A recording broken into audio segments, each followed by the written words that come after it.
Welcome into Taylor Kitchen. Today we are making a crispy tofu bowl with a luxurious chow mein sauce. It's going to be so good, and if you're not a fan of tofu, stick with me because crispy tofu could definitely change your mind. It changed my husband's mind about tofu. And if you're going, Marianne, there's no way I'm ever eating tofu, then use some ground chicken, sauteed ground chicken or something like that. That will do the trick as well. But crispy tofu, it's all about the sauce. I've never been a fan of soft tofu, but when you crisp it up, I'll show you my method, and create a luxurious sauce for it, try checking out my crispy tofu with hot honey drizzle on tkfoodie.com. It is phenomenal. I will link that recipe below too. One of my favorites for tofu. But I'm just cubing up my tofu that I kind of patted dry, let it sit for a while, kind of pressed it with something a bit heavy. It's extra firm tofu to start with, and I just wanted to get it drained as much as I could. And so what I do is I put it in a bag like this. Then you're going on walnut, a little bit of salt and a little bit of pepper. I'm just gonna season it up because really tofu needs help. It doesn't have a flavor much all of its own. And then a couple tablespoons, quarter cup or so of cornstarch goes in, and the cornstarch is what's gonna make it super crispy when you cook it, when you roast it. So just seal that up and give it a gentle toss. You don't want to break this up. Now, I did have someone comment once that actually if you shred the tofu, kind of break it up by hand instead of cubing it, that you have even more exposed edges to get crispy. I haven't tried that yet, but it makes total sense to me. So if you want to go that route instead of cubing it, you can certainly do that. So I'm just gonna put my tofu in my air fryer and kind of spread it out as evenly as I can over the bottom. So it looks like that. And I will spray it with a little bit of oil just to assist with the crispiness.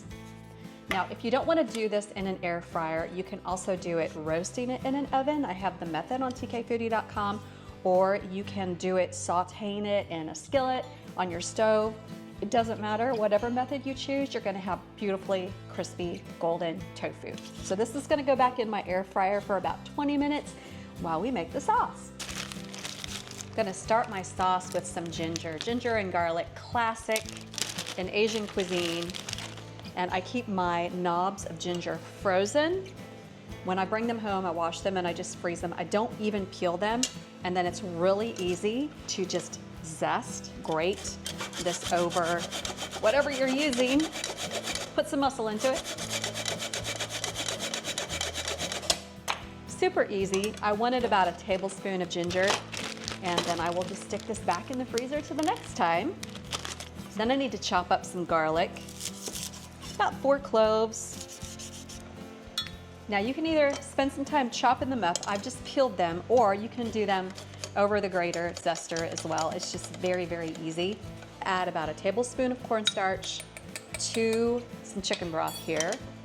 And I'm going to give it a little mix up. And then I need about 3 tablespoons of oyster sauce. This is super complex, so flavorful, hard to get out of the bottle. It's going to lend so much flavor to this, you won't believe. Mix that up. Okay.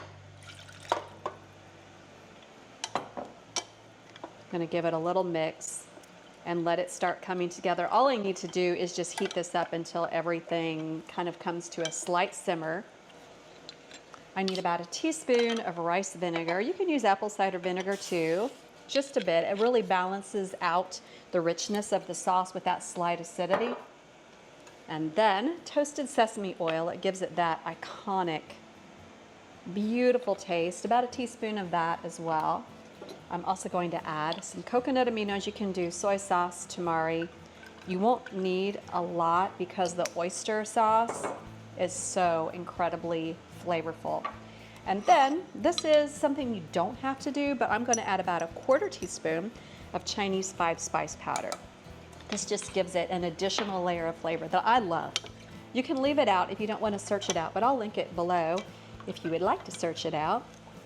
But there we have your sauce. And we're going to let it come to a simmer, and it will start to get nice and thick, which is what we want. We want it to coat the bowl, the tofu, the rice, everything that we're going to add to it. And very soon we will have lunch. Hey there, if you haven't yet, please take a moment to subscribe and turn on notifications to our YouTube channel.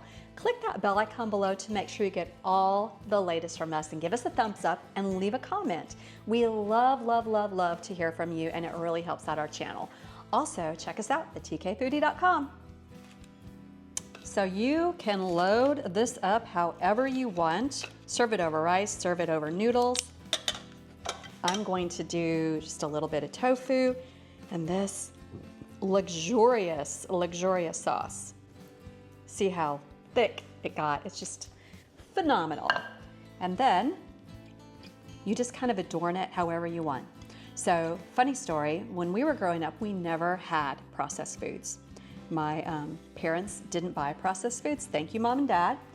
But one time my mom had to have surgery, and so my dad was in charge of taking care of us kids. And although my dad is a good cook, he took us, I was probably in middle school at this time, took us to the store where we could pick out our own foods.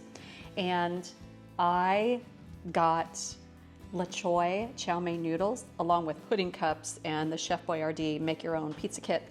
And La Choy chow mein noodles with the crispy chow mein noodles that they would put on top were so, so, so good. And if you remember that, La Choy makes Chinese food, swing American, it was like the jingle for La Choy chow mein noodles. And that iconic sauce came from that particular grocery store find. I'm sure that's not the original chow mein sauce, but it was fun. And if you're old enough to remember that jingle, leave a comment, because that means you're old like me.